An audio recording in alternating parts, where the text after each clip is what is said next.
മനുഷ്യന്മാർ ടെന്നീസ് കളിക്കുക, പൈസ ഉണ്ടാക്കുക. എന്നാൽ ആ പൈസേനെ കൊണ്ട് ഇവർ വല്ല മൃഗങ്ങൾക്ക് വല്ലതും ചെയ്യുന്നുണ്ടോ? ചെയ്യുന്നുമില്ല. അപ്പോൾ നമ്മൾ എവിടെയാണ് പോവുക? ഈ മൃഗങ്ങൾ പാവം അവരിങ്ങനെ റോഡ് മേലോട്ട് പോയി അവർ അക്രമസദ്ധമാവേണ്ട കാരണം ഈ സമൂഹത്തിലുള്ള ആൾക്കാർ തന്നെയാണ്.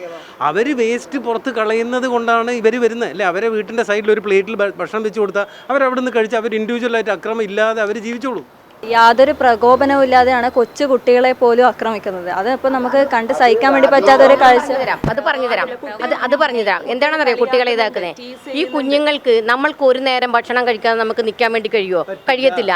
ഈ കുഞ്ഞുങ്ങൾ അവിടെ ചെല്ലുമ്പോൾ അവിടുന്ന് ഓടിച്ച് ഇവിടെ ചെല്ലുമ്പോൾ ഇവിടുന്ന് ഓടിച്ച് അങ്ങനെ ഓടിച്ചോടിച്ച് വിട്ട് ഒന്നും കൊടുത്തില്ല എന്നുണ്ടെങ്കിൽ മിണ്ടാൻ വയ്യാത്ത അവരെന്ത് ചെയ്യും? നമ്മുടെ പുറകിൽ വരും, വല്ലതും കിട്ടുമെന്നും പറഞ്ഞാൽ നമ്മളെ ആക്രമിക്കാനല്ല. അത് നമ്മൾ മനസ്സിലാക്കുന്നില്ല. അവരുടെ അത്ര പോലും ബുദ്ധി നമുക്കില്ല. പിന്നെ വേറൊരു കാര്യം ഇതിലുള്ള എന്തോന്നറിയാവോ? ഇവിടെ ബ്രീഡർമാർ ഇഷ്ടം പോലെയുണ്ട്. ആയിക്കോട്ടെ, പണം ഉണ്ടാക്കി ഉണ്ട്. അപ്പം അങ്ങനെ വരുമ്പോൾ എന്ത് ചെയ്യുന്നറിയാം? കുഞ്ഞുങ്ങളെ ഇങ്ങോട്ട് ഇറക്കുമതി ചെയ്ത് ഇവിടെ ബിസിനസ് നടത്തുന്ന സമയത്ത് നമ്മുടെ തനി നാടൻ കുഞ്ഞുങ്ങൾ ഇവിടെ അന്യപ്പെട്ടു പോവുക, കുഴിച്ചു മൂടപ്പെട്ടു പോവുക. ഈ കണ്ണൂർ ജില്ലേൻ്റെ ഏറ്റവും ABC സെൻ്ററിൻ്റെ ഒരു കാര്യം പറഞ്ഞാൽ അനാസ്ഥ. ഇവിടുന്ന് പിടിച്ചുകൊണ്ടുവന്ന കുഞ്ഞുങ്ങളെ ഒന്നിനെ പോലും റിലീസാക്കുന്നില്ല അവർ. ഇവിടുന്ന് പിടിച്ചുകൊണ്ടുവന്ന ഒരു കുഞ്ഞിനെ 14 ദിവസം കഴിഞ്ഞിട്ട് ഈ AB സെൻ്ററിൽ ഒരു കുഞ്ഞിനെ ഈ മൂരിയാട്ട് റോഡിൽ നിന്ന് പിടിച്ചുകൊണ്ട് കേച്ചർക്ക് പൈസയും കൊടുത്ത് കൈക്കൂലി. എന്നിട്ട് ആ കുഞ്ഞിൻ്റെ ദയനീയമായ നടക്കാൻ പറ്റാതെ അതിൻ്റെ നഖം പറഞ്ഞ് മുഖത്തെല്ലാം മുറിവായി അതിനെ ABC ചെയ്തിട്ടുമില്ല.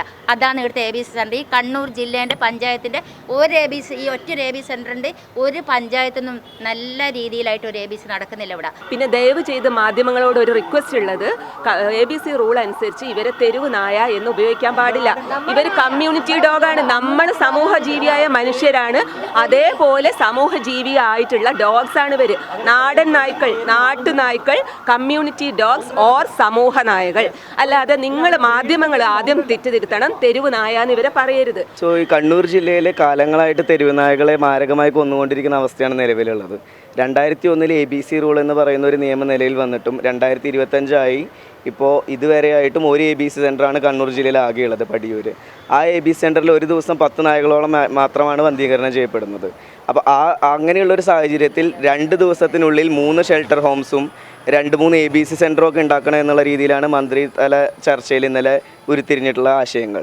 അപ്പോൾ ഇത്രയും വർഷങ്ങളായിട്ട് ചെയ്യാത്ത ഒരു കാര്യം 2 ദിവസം കൊണ്ട് എങ്ങനെ ചെയ്യും? അതൊന്നാമത്തെ കാര്യം.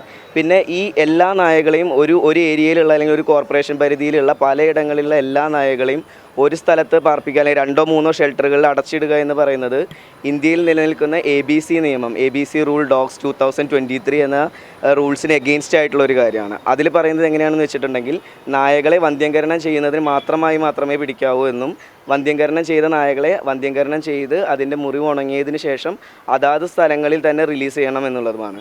അങ്ങനെ ഒരു നിയമം നിലനിൽക്കുമ്പോൾ ഈ കണ്ണൂർ ജില്ലയിൽ മാത്രം എങ്ങനെയാണ് ഇവിടെയുള്ള എല്ലാ നായകളെയും പിടിച്ച് കേജുകളിൽ അടയ്ക്കാൻ പറ്റുന്ന അനിശ്ചിതമായി ഒരു കാരണവശാലും ഈ തെരുവ് നായ എന്ന് നിങ്ങൾ വിളിക്കുന്ന നായ സമൂഹ നായയാണ്, അതായത് കമ്മ്യൂണിറ്റി ഡോഗാണ്. ഈ കേരളത്തിൽ മാത്രം ഉപയോഗിക്കുന്ന ഒരു പദമാണ് തെരുവ് നായ അല്ലെങ്കിൽ സ്ട്രേ ഡോഗ്.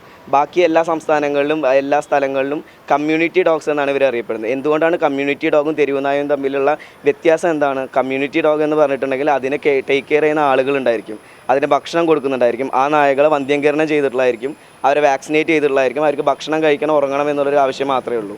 പക്ഷേ കേരളത്തിലുള്ളത് എങ്ങനെയാണ് തെരുവ് നായ ആയത്? കേരളത്തിൽ ഒരാളെപ്പോലും ഭക്ഷണം കൊടുക്കാൻ അനുവദിക്കില്ല. ആരെങ്കിലും ഭക്ഷണം കൊടുക്കുന്നുണ്ടെങ്കിൽ അത് അറവ് മാലിന്യമാണെന്ന് പറഞ്ഞിട്ട് അവർക്ക് 10,000 20,000 ഫൈൻ അടിച്ചുകൊണ്ടിരിക്കുകയാണ്. അപ്പോൾ നമ്മളിതെല്ലാം കോടതിയിൽ പോയിട്ട് ഓരോരോ ഓർഡറുകളും ചാലഞ്ച് ചെയ്തുകൊണ്ടിരിക്കുകയാണ് ഇവിടെ കേരളത്തിൽ. അപ്പോൾ എന്തുകൊണ്ട് കേരളം മാത്രം ഫെയിലാവുന്നു ഈ ഒരു കാര്യത്തിൽ? ഈ 2001 വന്ന നിയമം 2025 ഇതുവരെ ഇവിടെ നടപ്പിലാക്കാൻ പറ്റാതെ ഇത്രയും നായകൾക്ക് റാബീസ് ഇഞ്ചക്ഷൻ ചെയ്യാതെ നായകൾക്ക് റാബീസ് വന്ന് ആ നായ മരിക്കുന്നതിന് മുമ്പ് 10-100 നായകളെ കടിച്ച് ആ നായകൾ വേറെ നായകളെ കടിച്ചിട്ടാണ് ഈ ഒരു അവസ്ഥ ഉണ്ടായിരിക്കുന്നത്. അത് ഇന്നലെയും കൊണ്ട് ഉണ്ടായതല്ല, 2001 തൊട്ട് ഉള്ള നിയമം പാലിക്കാത്തത് കൊണ്ട് വന്നൊരു സാഹചര്യമാണ്. പല ആൾക്കാരും തെരുവിലെ നായ്ക്കൾക്ക് ഭക്ഷണം കൊടുക്കുന്നവരാണ്. അതായത് രാത്രി 12 മണി മുതൽ 2 മണി വരെ ആഹാരം കൊടുക്കുന്നവരാണ്. എന്തുകൊണ്ടാണെന്ന് വെച്ചാൽ ജനങ്ങൾക്ക് ബുദ്ധിമുട്ടില്ലാതിരിക്കാൻ വേണ്ടിയിട്ടാണ് ഞങ്ങൾ ആ ഒരു സമയം തിരഞ്ഞെടുക്കുന്നത്. അപ്പോൾ ഇന്ന് വന്ന മലയാള പത്രത്തിൽ, മനോരമ പത്രത്തിൽ കണ്ടു, ഇനി രാത്രിയിൽ ആരും ഭക്ഷണം കൊടുക്കാൻ പാടില്ല എന്ന് വെച്ചാൽ ഞങ്ങൾ പകലാണോ കൊടുക്കേണ്ടത്? പകൽ ഇത്രയും ജനങ്ങൾ നടന്നു പോകുന്ന വഴിയിലൂടെ, വണ്ടി പോകുന്ന വഴിയിലൂടെ ഞങ്ങൾ എങ്ങനെ ഇവർക്ക് ആഹാരം കൊടുക്കും? അത് ഇന്നത്തെ പത്രത്തിലുണ്ട്. അതുപോലെ തന്നെ ഇന്നലത്തെ ഇവിടുത്തെ ഉന്നതതല യോഗത്തിൽ പറയുന്നുണ്ട്, 2 ആഴ്ച ഇവർക്ക് ആഹാരം കൊടുക്കേണ്ടതെന്ന്. ഈ 2 ആഴ്ച എങ്ങനെ ഇവർ ആഹാരം കഴിക്കാതെ ജീവിച്ചു പോകും?